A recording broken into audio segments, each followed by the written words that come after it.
Olá, paz do Senhor, seja bem-vindo ao canal do EBD em Foco. Sou o professor Victor e hoje vou estar falando com vocês sobre a lição de número 10, da nossa revista CPAD, terceiro trimestre, que tem como título A Sutileza contra a Prática da Mordomia Cristã. Esse vídeo, essa aula, é o nosso vídeo de destaque. Então, se você quer recursos, se você quer caminhos para preparar a sua aula do próximo domingo, não deixe de acompanhar esse vídeo até o final, porque nós vamos destacar na aula de hoje os principais pontos e as principais dúvidas que as pessoas têm a respeito do tema do dízimo, que é abordado bastante, na nossa lição número 10, e você entender essa questão da mordomia cristã também com o dízimo e as ofertas. Então, esse vídeo aqui vai ser fundamental para você, professor e professora da escola dominical, que deseja ter mais recursos e ter mais respostas até para dar para os seus alunos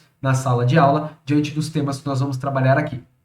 Tá bom? Então, vamos entender algo sobre o nosso vídeo de destaques de hoje, tá? Esse aqui é a nossa aula de destaque, nosso vídeo de destaque, e não é aquele comentário completo da lição de número 10, que você pode encontrar aqui no link abaixo. Então, se você deseja o comentário completo da lição, tópico por tópico, feito pelo irmão Eberson, ele vai estar o link aqui na descrição do vídeo, onde você pode clicar e acessar, ou você também pode acessar o site do ebdemfoco.com, para ter acesso aos materiais. Esse vídeo nosso hoje, que você está acompanhando, é o nosso vídeo de destaques. Então, nós vamos destacar vários pontos da lição, os principais pontos, aquilo que normalmente são as principais dúvidas ou os pontos mais relevantes que você deve abordar, e se preparar para a sua aula, tá bom? Então a gente vai destacar alguns pontos da lição 10 e responder dúvidas que normalmente surgem sobre esse tema, tá? Então me acompanhe, vamos conversar hoje sobre isso.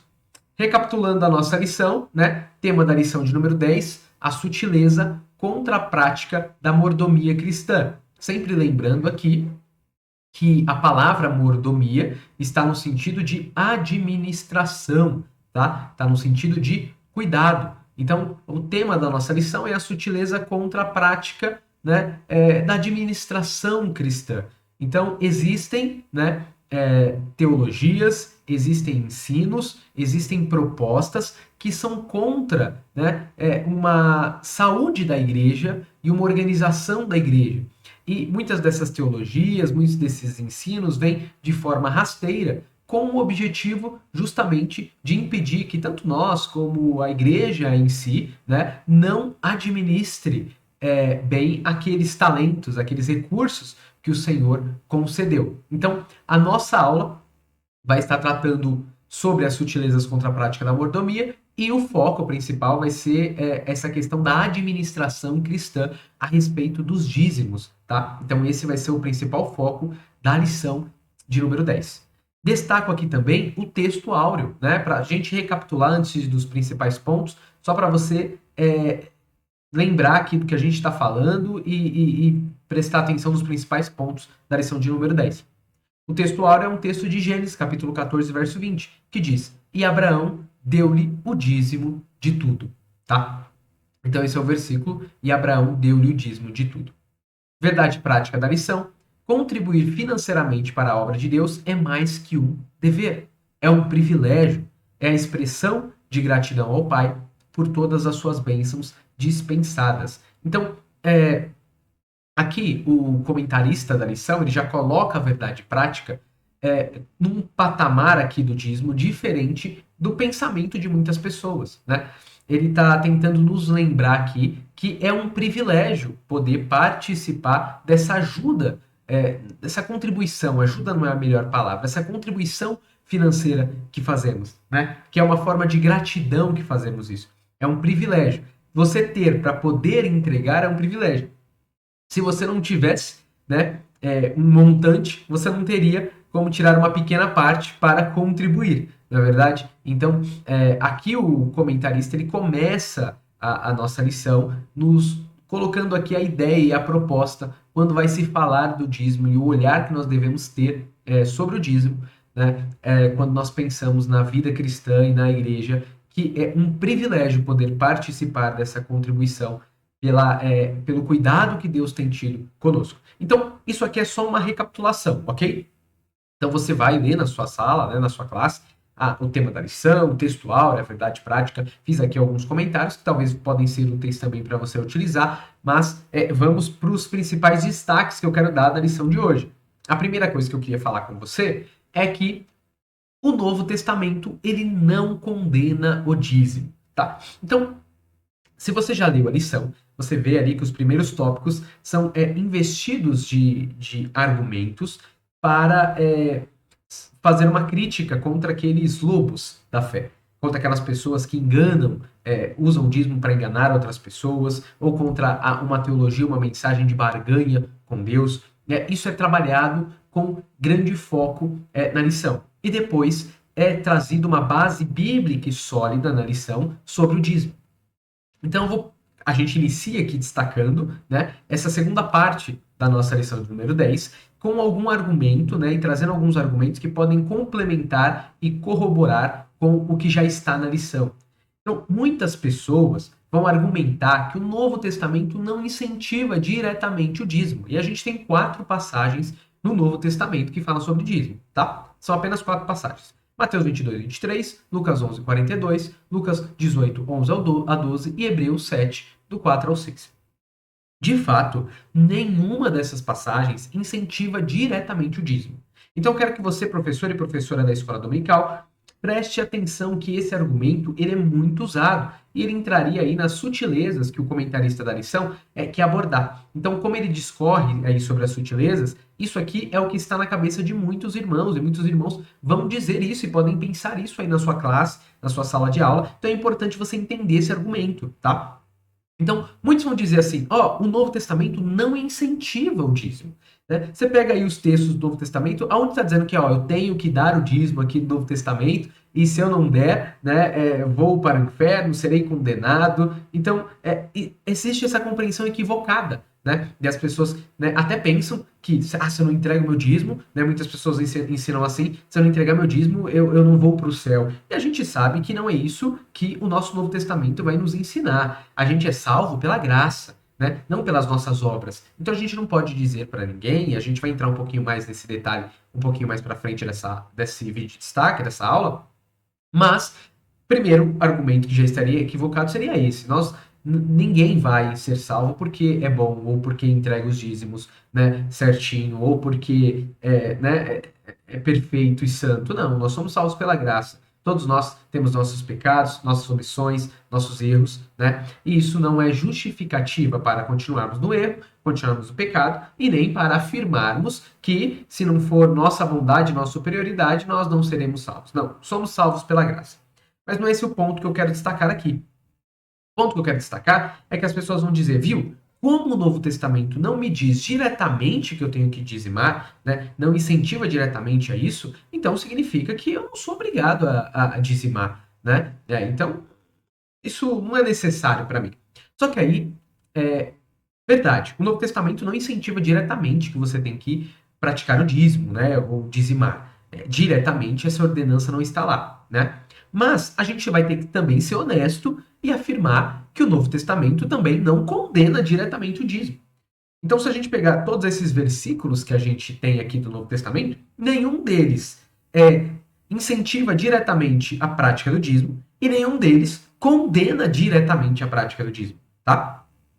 A possibilidade do dízimo, que é o argumento que eu quero dizer para vocês aqui, ela não está extinta na Nova Aliança, ou seja, quando as pessoas dizem assim, o Novo Testamento não me diz diretamente que eu devo dizimar. Aí você vai dizer para a pessoa, e você tem que ser honesto, e essa pessoa precisa ser honesta de reconhecer, ok, mas no Novo Testamento também não existe nenhuma passagem que condene diretamente a prática do dízimo, ok? Então aqui a gente está empatado. Agora vamos ver rapidamente as passagens que falam sobre o dízimo no Novo Testamento. Vamos ver uma delas, que é Mateus 22, 23. Diz assim, Jesus dizendo, né? A um fariseu: ai de vocês, mestres da lei e fariseus hipócritas, vocês dão o dízimo da hortelã, do edro e do cominho, mas têm negligenciado os preceitos mais importantes da lei: a justiça, a misericórdia e a fidelidade. Vocês devem praticar essas coisas, sem omitir aquelas. Então, note, e eu acho que esse texto é importante, se o Novo Testamento não incentiva diretamente, não tem um versículo que incentiva diretamente a prática do dízimo, nós também não temos um versículo que condene diretamente a prática do dízimo. Ok? E o que os versículos do Novo Testamento falam sobre dízimo dizem? Aqui existe uma fala de Jesus para os mestres da lei e fariseus, né? Jesus, ele não vê o dízimo como algo que precise ser abolido aqui, né? No seu ministério e na sua conversa, na sua proposta. Lembre-se que o evangelista depois registrou isso aqui, né? Dentre tantas coisas que Jesus falou, que Jesus fez, o Espírito Santo de Deus inspirou o evangelista Mateus, né, a registrar essa fala de Jesus. Essa fala de Jesus, ela não foi uma fala somente de Jesus ao fariseu.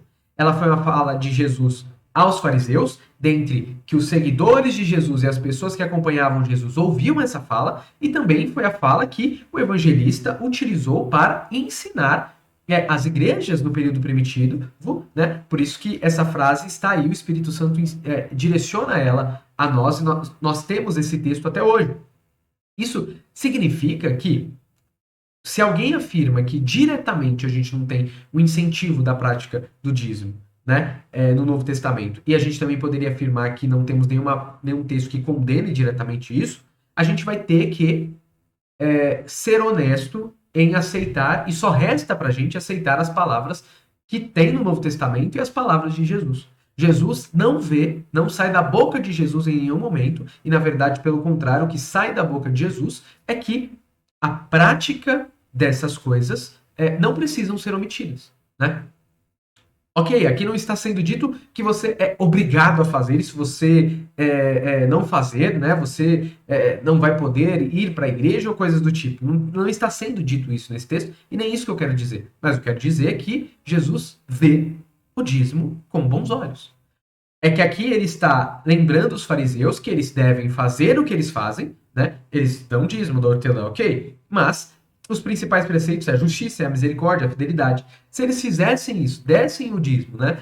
Com misericórdia, né? Porque quisessem a justiça, eles estariam fazendo bem. Eles não seriam hipócritas. Eles seriam o quê? O contrário disso. Eles estariam fazendo algo próximo que os discípulos de Jesus querem fazer hoje. Hoje, nós, lendo esse texto, como discípulos de Jesus, nós podemos dizer sem medo algum que nós temos que exceder a justiça dos fariseus, como o Novo Testamento diz. Nós, como cristãos, como servos do Senhor, somos convidados a exercer os preceitos da lei, né? A justiça, a misericórdia, a fidelidade. Isso a gente sabe que não foi extinto. Isso a gente sabe que não passou. A gente deve exercer a misericórdia. E como é uma das formas que nós exercemos a misericórdia, que o próprio Novo Testamento, baseado nesse texto que eu estou dizendo, pode nos permitir agir dessa maneira? Com os nossos dízimos, tá? Nós podemos integrar, diferente dos fariseus, integrar a misericórdia à prática do dízimo. Jesus não vê isso como problema. Jesus não vê isso como algo equivocado ou algo errado. Jesus só está preocupado que a nossa, por exemplo, prática do dízimo esteja relacionada com a justiça, a misericórdia, a fidelidade, para a gente não ser hipócritas. Então, esse texto aqui, ele vai ser um argumento, uma resposta contra essa sutileza, esse ensino sutil e equivocado de que se o Novo Testamento não me incentiva, eu não preciso fazer. Não, não é assim que nós devemos ler e nem pensar. O Novo Testamento não extingue o dízimo. E, na verdade, o Novo Testamento não vê com maus olhos o dízimo. O Novo Testamento vê como uma prática que pode ser utilizada. Então, a gente não tem aqui nosso primeiro argumento, quando a gente começa, algo que vai falar assim, não, isso aqui é proibido. Não, o Novo Testamento é o nosso primeiro argumento aqui que a gente está refletindo. O Novo Testamento não condena o dízimo, tá bom? Segundo ponto, e é uma pergunta que a gente coloca, que isso surge muito, o dízimo é uma ordenança para Israel e não para a igreja? Então muitas pessoas vão dizer assim, o dízimo é uma coisa do Israel, não da igreja. Por isso, a gente não deve dizimar e não precisa dizimar, né? Se a gente viu anteriormente que o dízimo não é extinto diretamente no Novo Testamento, a igreja poderia fazer uso desse modo de receber as contribuições? Então, beleza, né? A gente acabou de ver que o Novo Testamento não extingue o dízimo no sentido de, está proibido. Se você fazer isso aqui, é pecado, é errado. Não, não, a gente já viu que, né, Jesus não tem problema com isso. Jesus, ao ensinar, não vai usar aquela fala, né, e dizer, ó, o dízimo aqui está proibido. Não, o Novo Testamento não proíbe o dízimo. Mas a igreja, né, ela pode fazer uso disso. Na igreja, nós podemos usar isso e é lícito nós incentivarmos isso.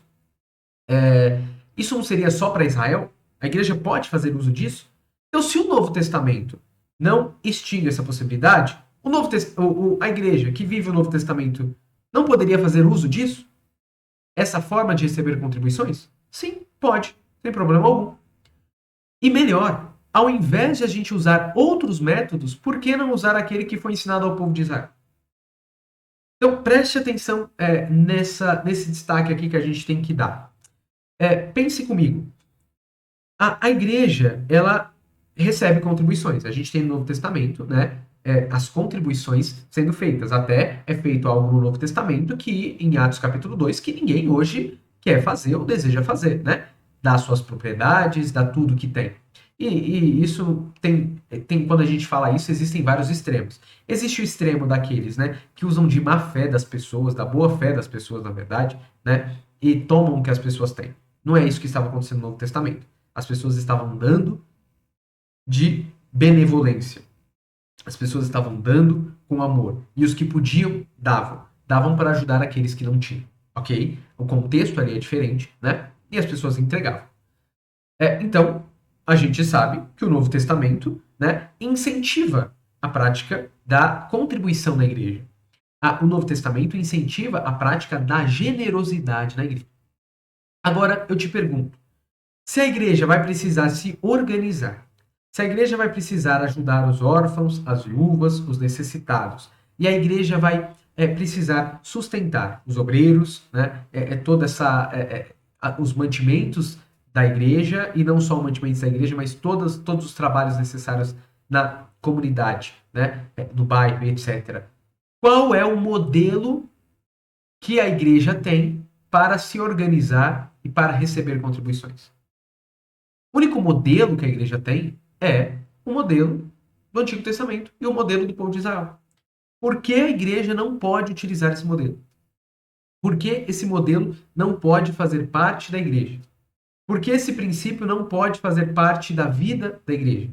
Na verdade, como isso não é proibido pelo Novo Testamento, é até normal, compreensível e necessário que a igreja priorize o método que foi utilizado no Antigo Testamento, foi utilizado pelo povo de Israel.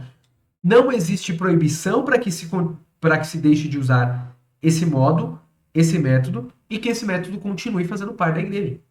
Então, como sabemos que o dízimo é anterior à lei e ao povo de Israel, isso significa que ele é o único princípio e modelo que a igreja tem para organizar as finanças. E melhor ainda, então, esse último tópico que eu coloquei. Agora, aqueles que dizem que o dízimo é uma coisa somente para o povo de Israel, eles não leram, por exemplo, Gênesis, que é o nosso texto de hoje. Né? Abraão deu dízimo. Jacó deu dízimo. Ou seja, antes da lei de Moisés e antes da formação do povo de Israel, o dízimo já era um princípio que fazia parte, né, daqueles que estavam se relacionando com Deus. Ok? Então, o único modelo que a igreja tem, seja no tempo da lei, ou seja no tempo patriarcal, né, antes da lei, então, todas as fases bíblicas, o dízimo faz parte dessas fases. O dízimo é o princípio que norteia essas fases. Então a igreja não só pode usar esse princípio do dízimo na sua vida hoje, como deve usar. Porque é o único princípio e modo de organização da igreja como comunidade, né, de discípulos em relacionamento com as suas finanças com Deus, que ela tem exemplo e é convidada a fazer. Ok? Então isso precisa ficar bem claro. Né? É o único modo e caminho que a igreja é convidada a fazer.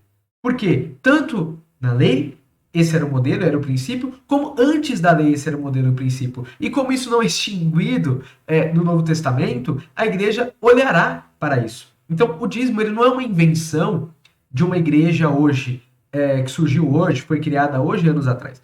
O dízimo faz parte da igreja primitiva, o dízimo faz parte da igreja medieval. Se você vai até a igreja católica hoje, né, você vê que eles ensinam também sobre o dízimo. Embora na Igreja Católica, né, eles falam, não incentivam a obrigatoriedade, não existe uma incentivação à obrigatoriedade, isso também sempre fez parte da igreja deles. Por que eu estou usando esse exemplo para você? É para te dizer e para te lembrar que o dízimo sempre fez parte da história da igreja. Não é uma invenção moderna, ou uma invenção de hoje. Por que fez parte? Porque é o único princípio e modelo que a igreja tem para organizar, tanto a igreja organizar as suas finanças, como o fiel, o crente, né, expressar de forma de gratidão e adorar a Deus com suas finanças em relação à comunidade, tá? Então, a gente não poderia dizer que o dízimo é uma ordenança somente para Israel, é somente o povo de Israel. Isso não é um argumento válido. Esse princípio existe antes da formação de Israel. Esse princípio existe antes da formação do povo de Israel, tá? Existe antes dessa formação do povo, antes da lei, e continua depois. Outro destaque que eu quero dar aqui, diante desse tema do dízimo, sempre vai surgir ali a discussão de Malaquias 3:10, né? Malaquias 3:10, será que não abre um espaço para uma barganha com Deus? Algumas pessoas usam Malaquias 3:10 de um modo equivocado. Vamos ler aqui? Diz assim, Malaquias 3:10: Tragam o dízimo todo ao depósito do templo, para que haja alimento em minha casa.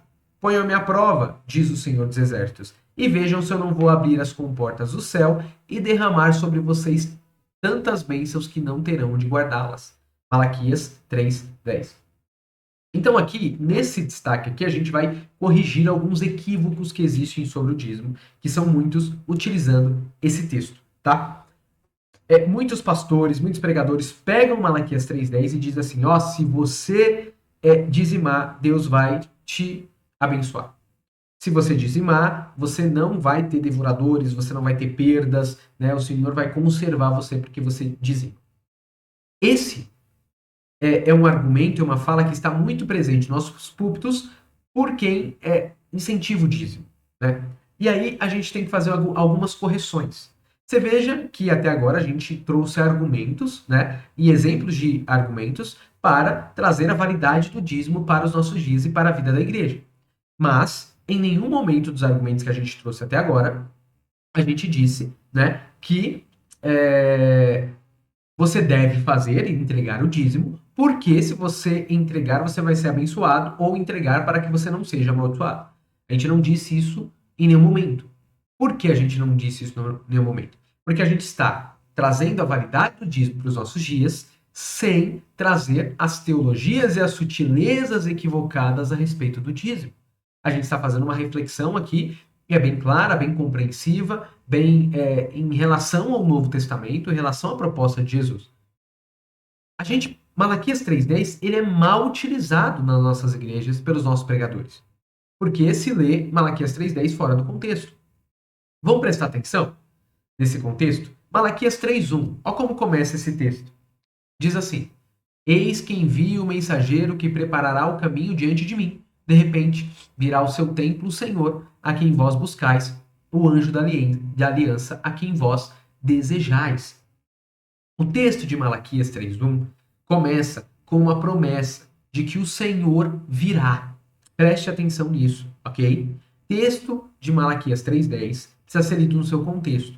Ele começa, Malaquias 3:1, com uma mensagem, que é de fato uma profecia, né? Que Deus vai enviar alguém que vai preparar o caminho, né, para a vinda do Senhor. E qual que é a esperança de Israel? Qual que é o desejo de Israel? O que as pessoas que estão lendo o livro de Malaquias desejavam? Desejavam a vinda do Messias, a chegada da Messias no templo, a presença do Messias no templo, né? Porque quando o Messias vem, todas as coisas são restauradas. Quando o Messias vem, Israel deixa de ser oprimido e passa a reinar com o Senhor. Essa é a esperança. Então, Malaquias 3:10 começa com essa expressão, uma profecia da vinda do Messias, ok? E esse texto de Malaquias 3:1, ele é citado no próprio livro de Mateus, né? E nos evangelhos, né? Que o Senhor, para falar, por exemplo, sobre João Batista, que João Batista prepararia o caminho de Jesus que viria. Mas eu não quero gastar tempo nisso, quero que você acompanhe aqui para a gente só ter uma ideia desse contexto. Então, Deus diz que o povo não é consumido por causa da sua misericórdia desde os tempos de Jacó, Malaquias 3:6.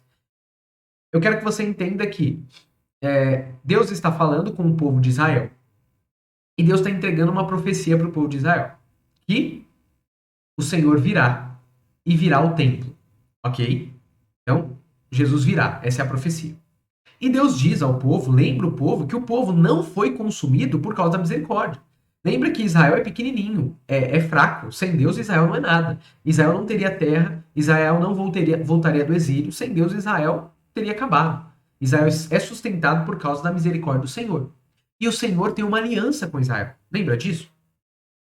Israel prometeu ser fiel a Deus, porque Deus seria fiel ao povo. Então, Israel e Deus têm uma aliança. E Deus lembra a Israel que se não fosse a misericórdia dele, o povo já teria sido consumido. Olha o que Deus diz ao povo no verso 7. Tornai a mim, e eu tornarei para vós outro.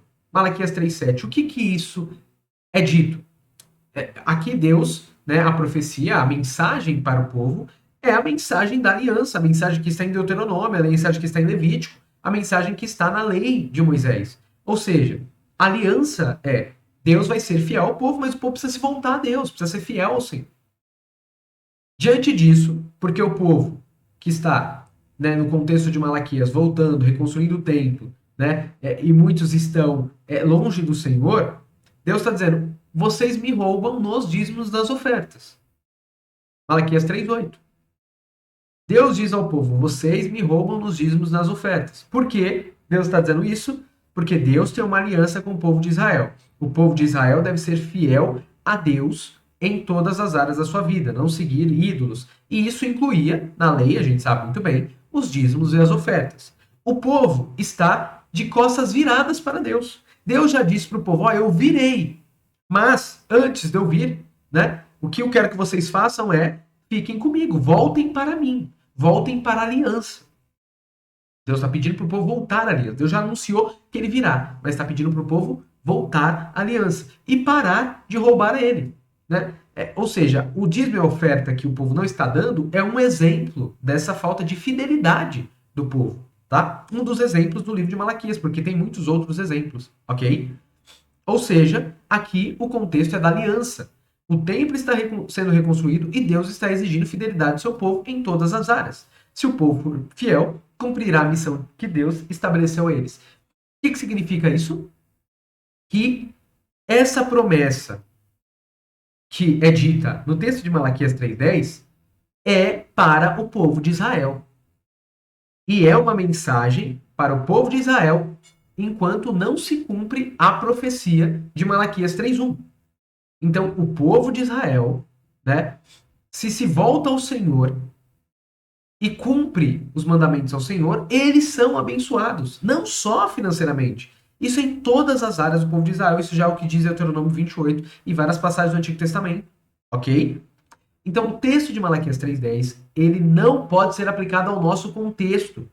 E não podemos utilizar esse texto para fazer barganha com Deus, tá certo? Porque esse povo é uma mensagem para o povo de Israel, naquele contexto da aliança e fidelidade da aliança, da antiga aliança que foi feita. Só que Deus fala dessa antiga aliança, mas já promete a nova. Por que Deus promete a nova? Porque em Malaquias 3:1 vai dizer que o Senhor virá, entrará no templo, ele enviará alguém para preparar o caminho. Ou seja, quando vem a nova aliança, ou a que a gente poderia chamar nova dispensação, então esse texto não tem mais essa finalidade, porque ele se cumpriu. A antiga dispensação, onde esse texto era dito, ela é cumprida, ela caduca essa dispensação. Né? Não a prática do dízimo. Isso em nenhum momento está sendo dito que está sendo caducado. Né? Ou não é necessário. A gente está dizendo aqui que o que caducou foi essa ideia da aliança. É isso que vocês precisam entender da antiga aliança. A antiga aliança de que tudo que o povo fazer vão ser abençoados naquela medida que o Senhor disse ali, isso é, não tem essa finalidade. Tanto porque Deus diz, eu virei, né? Eu virei a vocês. Por isso que a gente vê o povo de Israel, essa exigência de Deus, porque Israel é um meio que Deus utiliza para manifestar a sua glória e a sua graça. Por isso que Deus exige a fidelidade de Israel, tá? Então, aqui, o que eu quero deixar claro que esse texto, em primeiro momento, ele não pode ser utilizado por nós para fazermos barganha com Deus. Esse texto diz respeito ao povo de Israel, a respeito da antiga aliança. E em Malaquias 3:1 já é apontada a nova aliança, do qual, né, aí o cumprimento, tudo que o povo aguarda acontece. Então, esse texto não faz sentido após a vinda de Jesus e nós não devemos usar esse texto para fazer barganha com o Senhor. A missão do povo de Israel ela vai se cumprir em Jesus Cristo.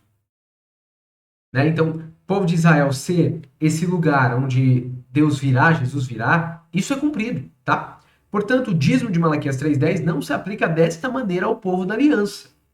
Não damos para que Deus cumpra a aliança que fez com Israel, pois Deus cumpriu em Cristo. Então, a ideia de que nós temos que dizimar ou entregar o dízimo, porque senão seremos amaldiçoados ou para sermos muito mais abençoados, não é uma ideia para o povo da aliança e o povo da nova aliança. Na igreja, se a gente for falar de dízimo, ele deve ser falado na perspectiva de forma de gratidão e manutenção da obra de Deus. Se faz isso por gratidão, ok? A igreja hoje faz várias coisas que eram feitas no Antigo Testamento. Hoje a igreja não jejua? Hoje a igreja não ora? Hoje a igreja não congrega? A gente não congrega, né? Os dízimos não são entregues? Não existe o dia do Senhor? Em vez de sábado, hoje nós não dizemos que é o domingo? Não tem a ceia? Tudo isso era feito na antiga aliança. Então, não é tudo que existe na antiga aliança que não é praticado na nova. Um monte de coisas que existe na antiga aliança, nós fazemos na nova aliança. Porque os princípios continuam. Então, jejuar faz parte, orar faz parte, congregar faz parte. O dízimo, a ceia, o dia do Senhor também fazem parte da nova aliança. Só que agora o significado está completo. É o que vai ensinar o autor dos Hebreus. A gente não faz isso da perspectiva e da relação como o povo da antiga aliança fazia. Após a vinda de Cristo, a gente tem um sentido pleno de como agir.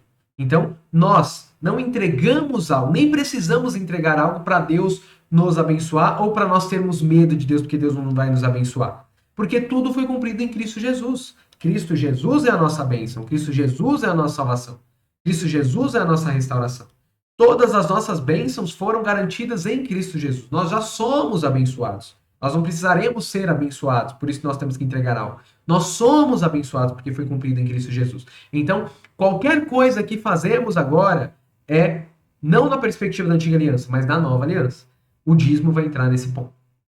Então, nós não congregamos mais como o povo de Israel congregava. O povo de Israel no Antigo Testamento tinha que congregar. Eles tinham que estar juntos. Eles tinham que ir para o templo. Mas faziam isso por quê? Porque eles estavam sobre a antiga aliança e eles tinham que fazer aquilo por causa da lei para que eles não fossem destruídos. Nós fazemos isso porque nós somos o povo da nova aliança, que fomos salvos, remidos pelo Cristo Jesus e estamos avançando e reinando com ele. Ou seja, isso é a perspectiva da dispensação da graça, a perspectiva da nova aliança, do novo tempo. E o dízimo, eu quero que você entenda que entra nessa dinâmica. O dízimo não foi abolido, o dízimo não é proibido no Novo Testamento, o dízimo faz parte da vida da igreja hoje, mas não como na mesma dinâmica e perspectiva que se fazia na antiga aliança. Não entregamos o dízimo como o pessoal do Antigo Testamento entregava, para que a gente fosse mais próspero ou para que o mal não chegasse até nós, como diz Malaquias 3:10. Fazemos isso por graça, por gratidão, porque tudo foi cumprido em Cristo Jesus, tá? Então isso precisa ser entendido. E na lição de número 10, o comentário completo da lição, o irmão Eberson explica isso melhor, falando sobre as dispensações na interpretação pentecostal, então não deixe de conferir o vídeo para complementar isso aqui. Portanto, o evangelho da barganha é um equívoco. A igreja não é chamada a barganhar com Deus. Você entende agora por que a gente não faz barganha com Deus? E por que algumas pessoas leem mal o Antigo Testamento e usam aquele texto e tentam fazer barganha com Deus?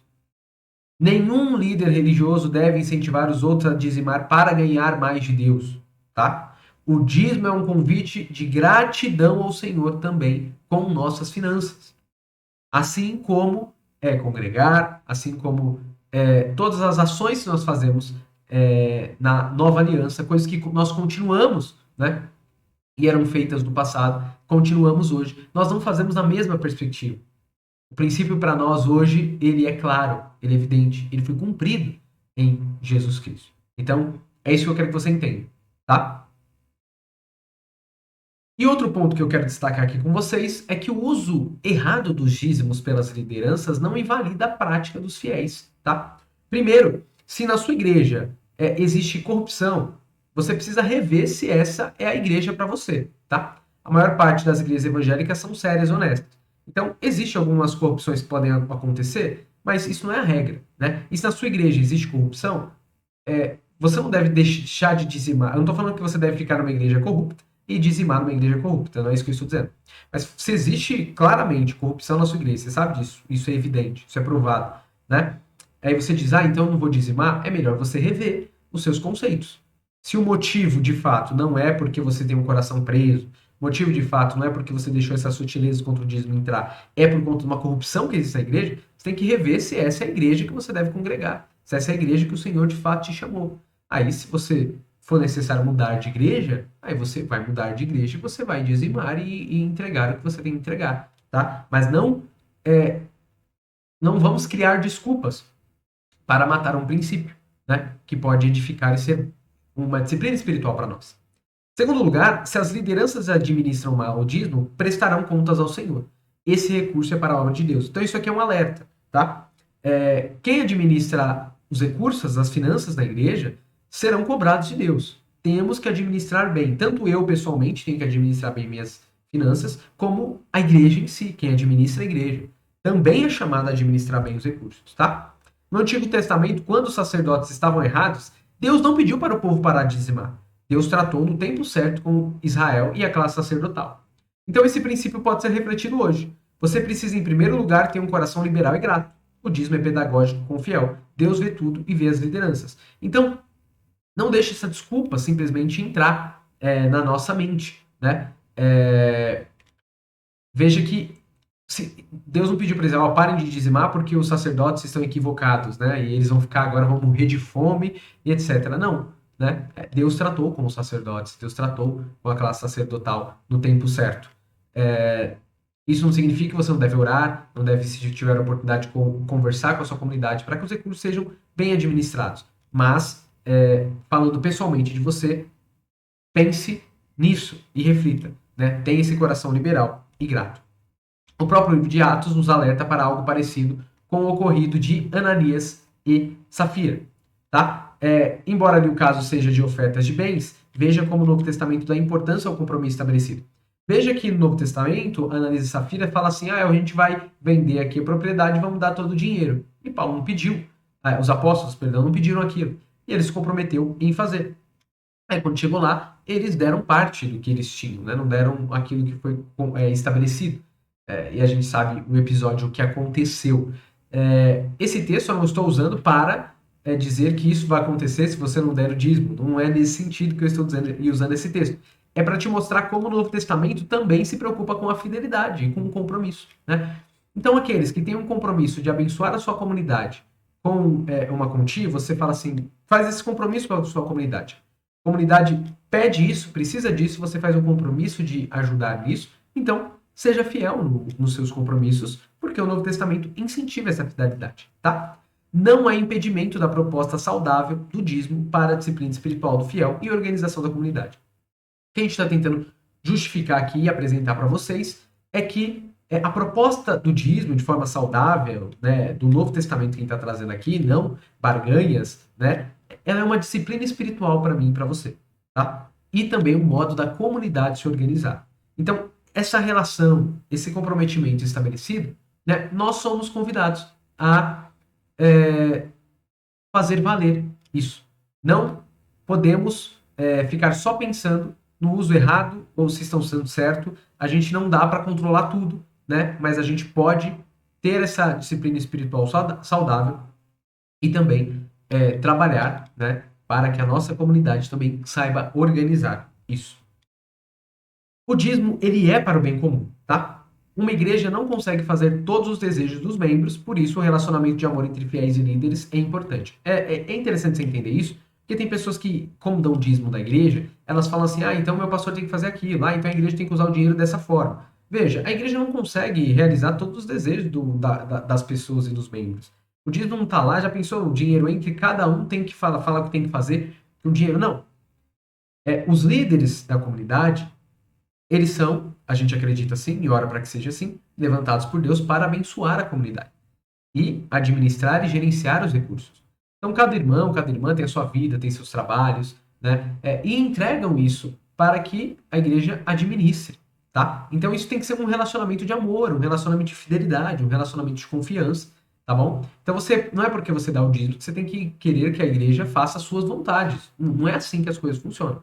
Você entrega como essa disciplina espiritual para você, você entrega como forma de gratidão, tá? Você dá com gratidão, com um coração liberal, tá?